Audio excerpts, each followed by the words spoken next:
আসসালামু আলাইকুম রহমতুল্লাহি ওবরাকাতুহু। আলহামদুলিল্লাহ রব্বিল আলমিন। সমস্ত প্রশংসা আল্লাহ তাআলার জন্য, যিনি আমাদেরকে তাদাব্বুরে কোরআনের সূরা লোকমানের 32 নম্বর আয়াতের উপরে তাদাব্বুর এবং তাফাক্কুর করার মনমানসিকতায় আল্লাহ তাআলা একত্রিত করেছেন। শুকর গুজার হচ্ছি আলহামদুলিল্লাহ। আজকের পর্ব নম্বর 36 এবং আয়াত নম্বর 32 সূরা লোকমানের আমরা তেলাওয়াত এবং এর উপরে শব্দের অর্থ এবং এর উপরে তাদাব্বুর, এই আয়াতের দাবি কি, করণীয়তা কি, বর্জনীয়তা কি, মর্মস্পর্শী নসিহাত, এই আয়াত থেকে অসংখ্য অগণিত যে শিক্ষাগুলো আমরা পাই আয়াতের শব্দে শব্দে, আল্লাহ তাআলা যেন আমাদেরকে সেগুলো বুঝে আমল করার তৌফিক মহান রবের কাছে প্রার্থনা করতেছি। আল্লাহুম্মা ইস্তাজিব, আল্লাহুম্মা আমিন। তাহলে সূরা লোকমান আয়াত নম্বর 32। আউযু বিল্লাহি মিনাশ শাইতানির রাজীম।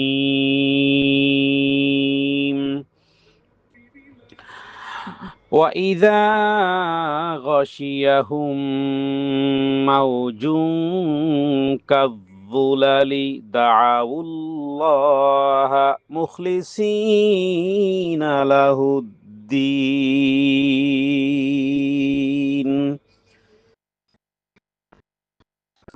فَلَمَّا نَجَّاهُمْ إِلَى الْبَرِّ فَمِنْهُم مُّقْتَصِدٌ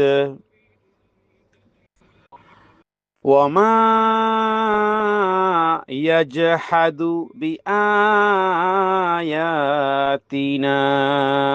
إِلَّا كُلُّ خَتَّارٍ কাফুর।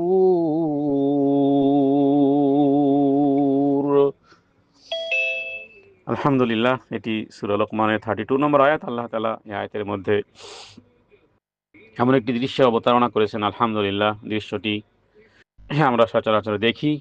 বিশেষ করে নৌপথের একটি দৃশ্য আল্লাহ এনেছেন যে ওয়াইদা গাশিয়াহুম মাউজুন, যখন ঢেউ, মাউজ বলা হয় ঢেউকে, যখন ঢেউ তাদেরকে ছায়ার মতো ঢেকে ফেলে, কাদ্দুলাল, সমুদ্রে যখন প্রচণ্ড ঝড় ওঠে, ঢেউ ওঠে, তখন আস্তিক নাস্তিক সবাই দাউল্লাহ, আল্লাহকে ডাকে, মুখলিসিন আলাহুদ্দিন, খাঁটিভাবে। মুখলিসিন মানে খাঁটিভাবে, খাঁটিভাবে আল্লাহ তাআলাকে তখন ডাকে। এরপরে কি হয়? ফালাম্মা নাজ্জাহুম, আল্লাহ বলেন যে মানুষের এমন এক চরিত্র, যখন তাকে আমি মুক্তি দেই, ইলাল বাররি, যখন সে ডাঙায় পৌঁছে বা স্থলে পৌঁছে, ফামিনহুম মুক্তাসিদ, তখন তাদের মধ্যে কেউ কেউ, যখন তাদেরকে আমি রক্ষা করি, তখন তাদের মধ্যে কেউ কেউ একটা মুক্তাসিদ, মানে কেউ মাঝামাঝি, দোদুল্যমান। দোদুল্যমান বলতে এখানে মানে এক কথায় এই আয়াত দ্বারা বোঝানো হয়েছে, বিপদে খুব বেশি আল্লাহকে ডাকে, বিপদ মুক্ত হয়ে গেছে, বাস ভুলে গেছে রবকে। আপনারা দেখেছেন যে করোনার সময় মানুষ আস্তিক নাস্তিক, এমনকি ইহুদিরা পর্যন্ত মসজিদে মুসলমানদের সাজদায় গিয়ে সামিল হচ্ছে।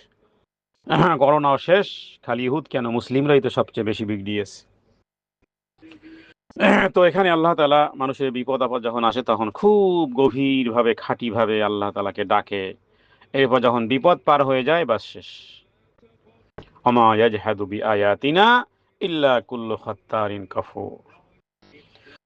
বিআয়াতিনা মানে আমার নিদর্শন সমূহ এরা কি করে? অস্বীকার করে। ইল্লা কুল্লু খাত্তারিন কাফুর, এরা হলো এই জাতীয় প্রত্যেক ব্যক্তি হলো খাত্তারিন কাফুর, বিশ্বাসঘাতক, অকৃতজ্ঞ। খাত্তার মানে বিশ্বাসঘাতক, কাফুর মানে অকৃতজ্ঞ। আমরা স্বাভাবিকভাবে আমাদের সাথে, বন্ধু বান্ধবদের সাথে আমরা একটু বিপদে হয়তো বা সাহায্য পাইনি, তখন আমরা বলি কি যে বিপদে বন্ধুর পরিচয়। কারণ বিপদে বন্ধু সাহায্য করতে পারেনি বিধায় বিগড়ে যায় যে আমার বিপদে তুই সাহায্য করো নাই। তাহলে আমরা নিজেরাই তো তাদেরকে এই জাতীয় ট্যাগ দেই, বিশ্বাসঘাতক, অকৃতজ্ঞ। তো যাই হোক, আলহামদুলিল্লাহ, আল্লাহ তাআলা এখানে মানুষ বিপদে আল্লাহ তাআলাকে ছাড়া আর কাউকে ডাকে না, কিন্তু নিরাপদ হলে আবার সেই শিরকে ফিরে যায়। এটা একটা মানব জাতির বড় ধরনের ডিজিজ, বড় রোগ। তার মানে সমুদ্রের ভয়াবহ ঢেউ মানুষকে তাদের আসল ইমানের দিকে ফিরিয়ে দেয়। নিরাপদ হলে মাঝামাঝি লোকেরা ইমানের দাবি করে। হ্যাঁ, বহু ব্যক্তিবর্গকে দেখেছি চাঁদপুরে যখন পদ্মা পাড়ি দিত, প্রচন্ড তুফান ঝড়, এখন তো এরকমের ঝড় তুফান নেই, তখন হাই হাই সবাই দোয়া নিউজ পড়তেছে। এরপর যখন সদরঘাটে লঞ্চ ভিড়ে, তখন বলে সারেংটা ভালো ছিল, এই কারণে বেঁচে গেছে। কাফের কুফ, এটাই হলো কুফুর। ওখানে দোয়া নিউজ পড়েছে সমুদ্রের মধ্যে, যখন ঢেউ তুফান একের পর এক, বাঁচবে না মরবে, কখন জানি কাত হয়ে পড়ে যায়, কখন জানি ভয়াবহতায় সমুদ্রের মধ্যে পাহাড় সম ঢেউ আর তুফান যখন একাকার করে দেয়, হায় হায়। দোয়া ইউনুস পড়তেও কেউ ভুলে যায় যে কি করবে, ওখানেই পারলে ইমান আনে। যখন সদরঘাটে লঞ্চ পৌঁছে যায়, ব্যাস, এরপরে এখন পুরো কেরিয়ার কার, ওই সারেঙের, যিনি লঞ্চ চালিয়েছেন। সারেংটা ভালো ছিল বিধায় মুক্তি পেয়েছে, অথবা ভুলে গেছে। ওখানে তওবা তিল্লা যা কিছু করানো যেত, কিন্তু এখন নিরাপদ হয়ে গেছে, এরপরে ভুলে গেছে সে। তো এখানে মুক্তাসিদ মানে মানুষকে যারা ইমান আনে কিন্তু আমল, ওই আমল করে না বা ভুলে যায়, আল্লাহ তাআলা এদেরকে এই আয়াতের শেষে একটা কন্ডেম করেছেন যে এরা হলো বড় অকৃতজ্ঞ, এরা বড় অকৃতজ্ঞ, এরা বড় বিশ্বাসঘাতক। তাহলে এটা মানুষের অন্তরের একটা গোপনীয়তা আল্লাহ উল্লেখ করেছে, এটা আল্লাহ জানেন কার অন্তর এরকমের, আল্লাহ ভালো জানেন। অনেক সময় হয়তো আমরা মুখ দিয়ে এক্সপ্লেইন করি না। তাহলে এখন করণীয় কি? আয়াত থেকে অবশ্যই তো কিছু বিষয় আছে। দেখুন, দোয়া বিপদ আপদে দোয়া কবুল হয়। যখন বিপদ আপদ আসে তখন দোয়া কবুল হয়। অনেক সময় বিপদের দ্বারা আল্লাহ তাআলা দোয়াকারীকে রক্ষা করেন। রুব্বা দাওয়াতিন মিন মাকরুহিন নাজ্জাল্লাহু বিহা দাঈ। তার মানে অনেক সময় বিপদের দ্বারা আল্লাহ তাআলা দোয়াকারীকে রক্ষা করেন। তাহলে আমরা বিপদেও রবকে ডাকবো, যখন সুখের দিনেও আল্লাহকে ডাকবো, শুধু দুঃখের দিনে নয়। তো এই আয়াত থেকে নসিহত কি, করণীয়তা কি, বর্জনীয়তা কি? আয়াতের মধ্যে অনেক অনেক বিষয় নসিহত, যে শুধু বিপদে নয়, আমরা নিরাপদ অবস্থাতেও আল্লাহকে ডাকবো, উপকারের পর শুকরিয়া আদায় করব। দিনকে মাঝামাঝি নয়, ভালো পেলে কি কি কি কি খুশি আর কি আনন্দ। হ্যাঁ, কিছু ভালো কিছু পেয়েছে, বাস আনন্দ। খারাপ কিছু ঘটে গেছে, নিজের মাথার চুল নিজে ছিঁড়ে নিজেকে নিজে গালাগালি করে, না হয় অন্য কাউকে গালাগালি করে, না হয় সামনে যা আছে তাদেরকে, তাদের সাথে ব্যাড বিহেভ আচরণ করে। এইরকম লোকদেরকে আমি না, আল্লাহ অন্যত্র আয়াতে আমিনান নাসি মান ইয়াবুদুল্লাহ মিন হারফিন, যে এরা ইবাদত করে, হ্যাঁ, এরা দোদুল্যমান অবস্থাতে, ভালো কিছু পেয়েছে কি শুকরিয়া আদায়, কিন্তু খারাপ কিছু হয়ে গেছে, বাস এবার আর তাকে দেখে কে, তার তার ধারে কাছে যাওয়া যায় না, তার চেহারার দিকে তাকানো যায় না। এটা এই জাতীয় স্বভাব, নাউজুবিল্লাহ মিন যালিক। যদি আয়াত না জানেন অথবা আগে হয়ে গেছে এটা, না, বরং বিপদ আপদ, কষ্ট মুসিবত দুঃখ দুর্দশা আল্লাহ দেখতে চান। লিনানজুরা কাইফা তা'মালুন, কি করো। কত মানুষের আছে মুখের ভাষা এত খারাপ হয়ে যায়, হ্যাঁ, পুরো পুরো দিন দিনকে, কখনো দিনকে গালি দেয়, কখনো রাতকে গালি দেয়, কখনো তার ওই কর্মকে গালি দেয়, হ্যাঁ, কখনো নিজের মাথার চুল টানে, হ্যাঁ, কখনো দাড়ি টানে, কখনো নিজের বুক থাপড়ায়, কখনো খারাপ খারাপ শব্দ, আর সেগুলো বলার প্রয়োজনীয়তা নেই, এরকমের শব্দ উচ্চারণ করে। হুম, নাউজুবিল্লাহ মিন যালিক। এটা খুব জঘন্যতম, এটা অকৃতজ্ঞ। কারণ মন্দের উপরও তো তাকদির, ইমান রাখা, মন আমাদের মন্দ জীবনে যদি এসে যায়, তার উপরে ইমান বরাবর ওই পরিমাণ ইমান, যেই পরিমাণ সুখের সময় যেইভাবে পরে রবের প্রতি শুকরিয়ায় যেই পরিমাণ ইমান, লেভেল বরাবর হুবহু 100% লেভেল বরাবর থাকবে। বিপদেও, কষ্ট মুসিবতে, দুঃখ দুর্দশায় কাউকে গালাগালি না করে, তাকদীরকে দোষারোপ না করে, দিন আর রাতকে গালি না দিয়ে, বাতাসকে গালি না দিয়ে, অমুককে গালি না দিয়ে যে ওর কারণে এটা হয়েছে, অথবা বিভিন্ন রকমের শব্দ ব্যবহার করা হয়, কখনো কখনো নিজের ছেলে মেয়েদেরকে পর্যন্ত গালিগালাজ করা হয় এই সমস্ত পরিস্থিতির মধ্যে। তো এটা আল্লাহ তাআলার কাছে খুবই অকৃতজ্ঞ কাজ, খুবই বিশ্বাসঘাতকতার কাজ। সুতরাং কেউ প্রচন্ড অসুস্থ হয়ে কাঁদতে কাঁদতে আল্লাহকে ডাকলো, সুস্থ হলেই আবার গুনাহে ফিরে গেল, এই কর্মকাণ্ডগুলো মানায় না। কারো ব্যবসা ডুবে গিয়েছিল, দোয়ার মাধ্যমে আল্লাহ তাআলা রক্ষা করেছেন, এখন সে প্রতিটি নফলের সাথে শুকরিয়া, সেজদা করতে শিখেছে, কিন্তু বিপদ আপদে যখন ঘাবড়ে যায়, তখন আবার দেখা গেছে সব হারিয়ে ফেলেছে। বিপদের দিনগুলোতে তাহাজ্জুদ মিস হয় না, সুখের দিনে কিসের তাহাজ্জুদ, নামাজই কি মিস হয়ে যাচ্ছে। এটা বাস্তবতার চিত্র। তারপরও এই আয়াতগুলো আমাদেরকে শিখায় যে যথাসম্ভব সুতরাং সমুদ্রের ঢেউ উচ্চতা পায়, মানুষ মনে করে সব শেষ। সেই মুহূর্তে মানুষের ব্রেন, সেই মুহূর্তে মানুষের যে ব্রেন, যেন আল্লাহ তাআলা সেই কথাই কোরআন কারিমে আয়াতের মধ্যে বলেছেন যে সমুদ্রের বিশাল উচ্চতা ঢেউ দেখে মানুষের ব্রেন যে সার্ভিভাল মুড যেটা থাকে, গভীরে লুকানো সত্যটাকেই প্রকাশ করে দেয়। মনে করে যে আল্লাহ তাআলা ছাড়া কেউ বাঁচাতে পারবে না।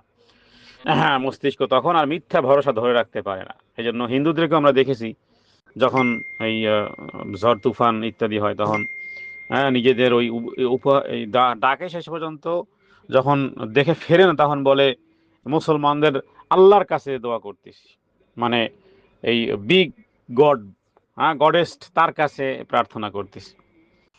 তো এরা কাছাকাছি, সমানে সমান এরা।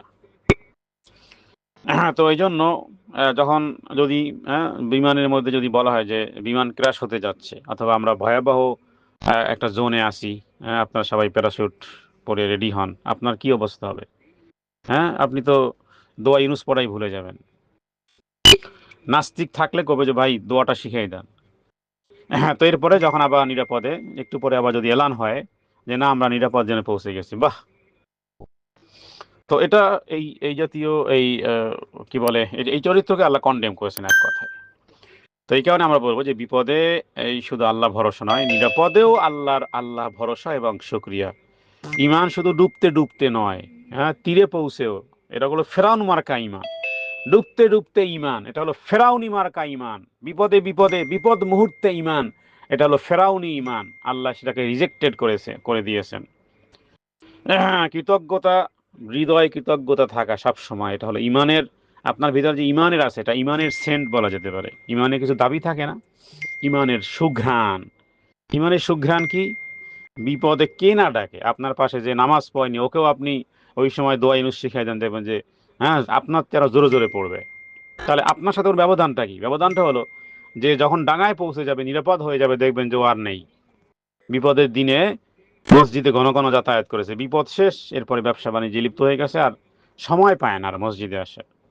আপনার আমার মধ্যে বিপরীত চরিত্র, সেটা হলো যখন যখন নিরাপদ থাকবো, সুস্থ থাকবো, ভালো থাকবো, তখনও যেন ওটাকে কন্টিনিউ করে যায়, তাহলে এটা হবে ইমানের সুঘ্রাণ।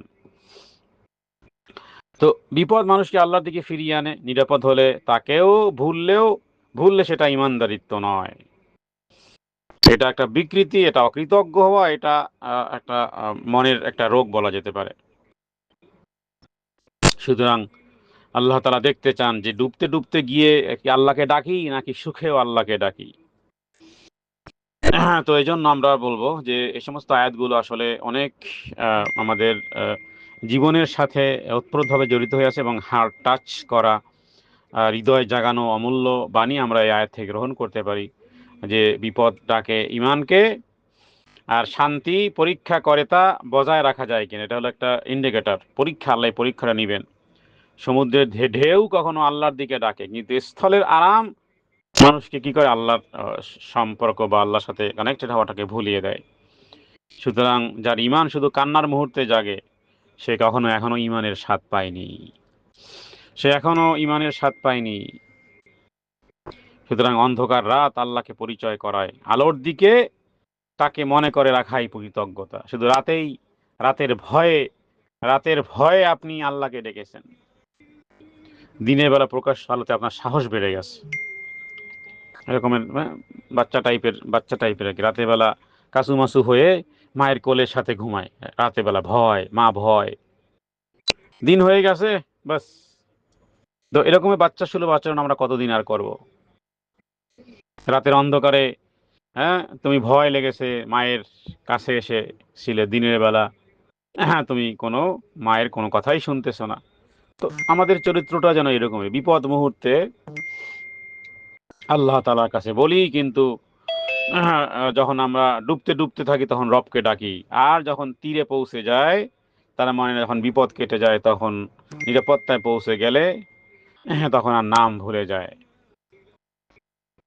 এই কারণে আমরা বলবো যে আল্লাহ তাআলা এখানে আয়াতের ভিতরে অনেকগুলো শিক্ষণীয় বিষয়, যে মানুষের কাছে গিয়ে ভরসা ভাঙ্গে আর আল্লাহর কাছে গিয়ে ভরসা জন্মায়। এটা আল্লাহ কখনো কখনো সামটাইম এই জাতীয় বিপদ আবার দেন আপনার আমার মঙ্গলের জন্য, যে দেখি বান্দা, তুই এখন যেমন আমাকে ডেকেছো, কিন্তু শয়তান কি করে, একটু পরেই পরিবর্তন করে দেয়। আর বিজ্ঞান কি করে, সব জিনিস এটা এক্সপ্লেইন করে যে এই কারণে এটা হয়েছে, ওই কারণে এটা হয়ে গেছে। ও মনে করে আচ্ছা এই কারণে হয়ে গেছে।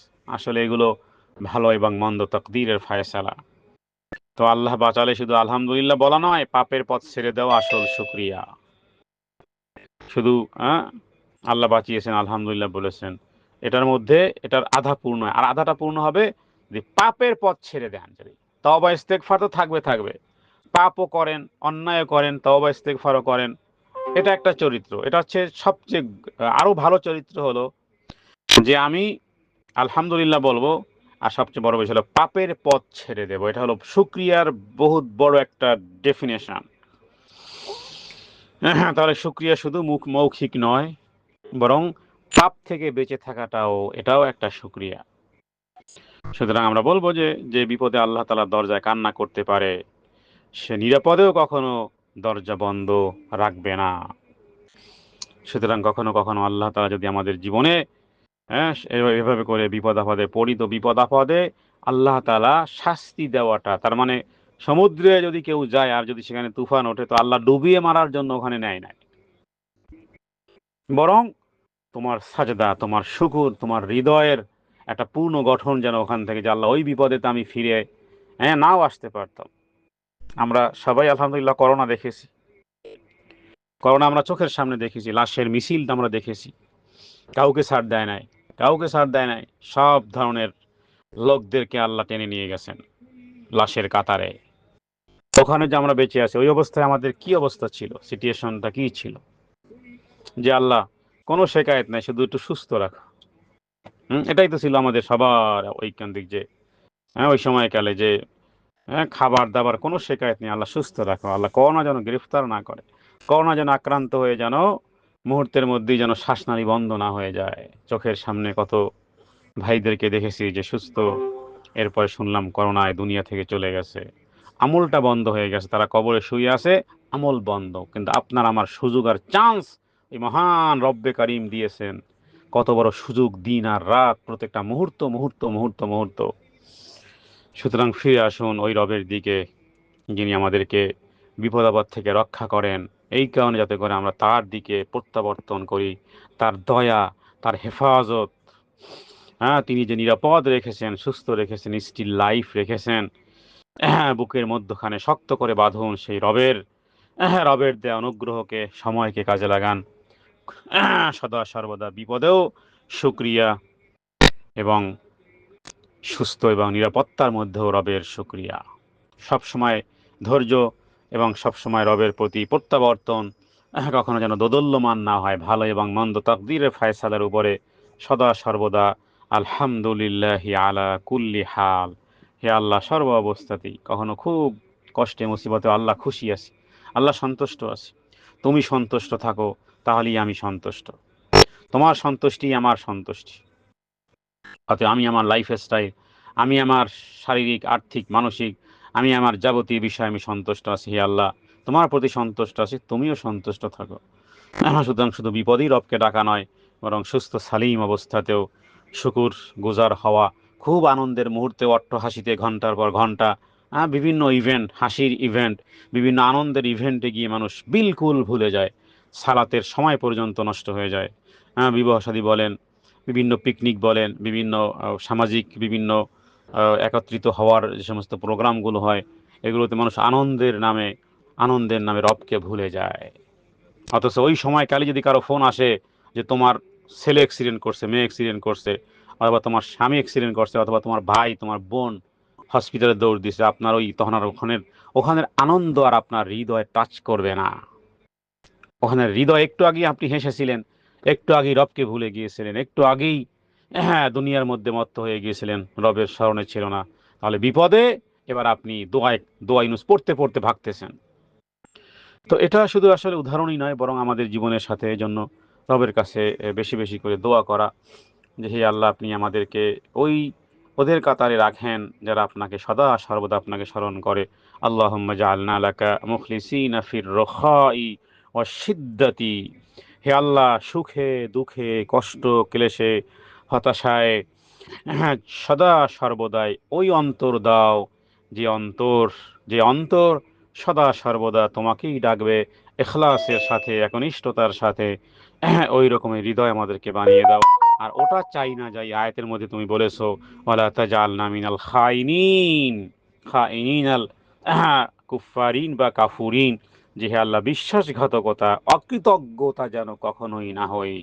সুখের সময় নয়, বরং দুঃখের সময় যেভাবে করে তোমাকে একনিষ্ঠভাবে ডাকি, সুখের দিনেও যেন তোমাকে ডাকতে পারি হে রাব্বুল কারীম। তুমি আমাদের প্রার্থনা কবুল করো। হাদা মিন্নি ওয়া লা ইলমা ইনদাল্লাহ। আল্লাহু আ'লামু বিস-সাওয়াব। সাল্লাল্লাহু আলা সাইয়্যিদিনা মুহাম্মাদিন নাবিয়্যিল উম্মি ওয়া আলিহি ওয়া সাল্লাম। আসসালামু আলাইকুম ওয়া রাহমাতুল্লাহি ওয়া বারাকাতুহু।